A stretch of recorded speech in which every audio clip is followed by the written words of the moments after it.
ra'iisul wasaarihii la magacaabay baarlamaanku ma ansixiyeen war cagto wada mariyay miyaa lagu dhihin maanto kalena cagaha na furan miyay maraysaa warawa wadla gobanu waxaan odhan lahaa xasan iyo xamsow xilka noo hooside xag kastaba kuwii dalku ku xasilo shacabkana xafida xaakimidiinka yeel xaakimidiinka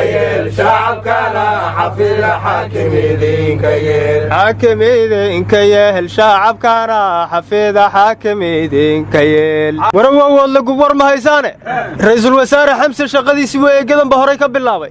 guddoonka labada gole baarlamaanka iyo ra'iisul wasaarihii ka horreeyey rooblaba cagtuu mariyey buudka kale tumaday bangiga iyo wasaaradda maaliyaddana muxuu gacanta u soo marin waayey war diyaaradaha jigjiga iyo kismaayo ka imaada ma qaaliyoobeen wargadi wili diyaariyaalkii sidii aan kiirinyiina horta caleemasaarka ra'iisul wasaaruhu waa goorma war diyaaradihii gobolladoo dhan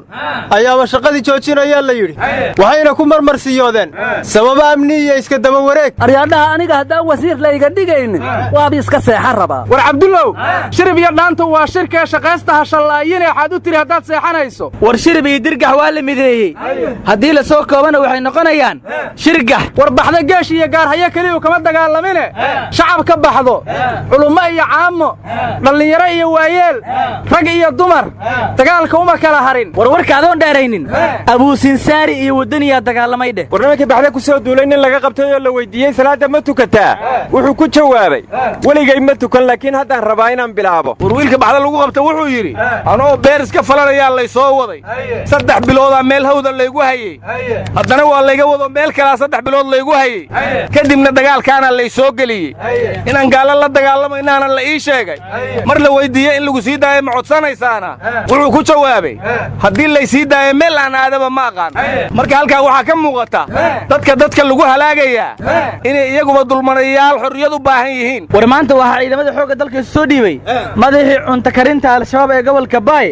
cali madkeer madmuumin oo hadda beriga shabaab badar looma karinoo waa qadeen miyaa tiri warmaday hadduu danaynayo booskaas waa u bannaaya warnimiyo aliyow madkeer madmuumun inuu dawladdu badaran kariyo handhuumaday warwarka anigaa wata waana iga qasteene duul haddau isqoonsado dhulkuna qaadi kari waayo qarrib iyo khasaarow dhaxlaaqoo mamiya ciile qola iyo qabiil iyo haddii urura loo qaybsho qarannimo ka quustoo filkood lama qaraabtaane iska qaada qowlaysatada qubaya dheegina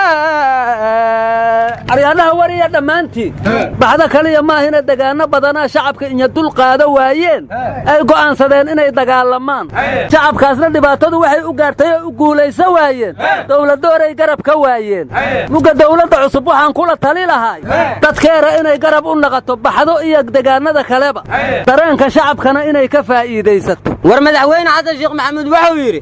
dadka baxdo waa dadaaleen waana garab taagannahay hub iyo ciidanna waa ku kaalmaynaynaa cid kastoo ku dayatana waa garab istaagaynaa yaa taas waa intii laga rabaya saaxiibkay cabdulla wuxuu yidhi how nin dhinaciisu dhulka yaal ka dhibi ma wax dheexata nin dhinaciisu dhulka yaal ka dhibi ma wax dheexata warorta mahadkarataay waraysiga lala yeeshay muxuu ku sheegay war musalsalkii kala kacsanaaya ee fahad yaasiin iyo waraysiga mahadkarataay maxaa isku soo beegay war amiin caamir oo 5 sano CBB ahay oo wixii dhibaato dalka ka dhacay durbaanka u tumaayay hadda dawladda cusub oo wali talaabo qaadin waa ka suurad xumeynta madaxda bilaabaye ma yaftacuulka u bartow rabaa war birqaad lacag leeyahay mooriyaan qaadataan maqli jiray sawirqaad lacag leeyahay ma soo baxday war bilaasha nisno jiyaasana lanka hadii falaabadu surnayti kogota inoo falaaba kal raadsada ka jirta war basma caamir wali xilka laga ma qaadine amiin caamir muxuu degdegayaa war amiin soo ma dhawaane sujaac artis baa ka dambeeyay war xilkii ku kala wareegeen maxaad ula yaabaysiin wargeeridu xaq waayo ma jiro axad gafayaahe gudnimada ka dhiidhiya rag waa kii go'aan adage ama goro dallaalaadiya dhiiba gacalkiin war dhiiba gacalkiinaan ku xasuustay maalmahan waxa igu badatay ra'iisul wasaaraha cusub ee la magacaabay waa ajnabi Kenyaatiya waftiga cusub ee yimid ee ONLF waa Ethiopian marka qolada saas leh ma dhiibistii qalbi dhagax ay xalaalaysanay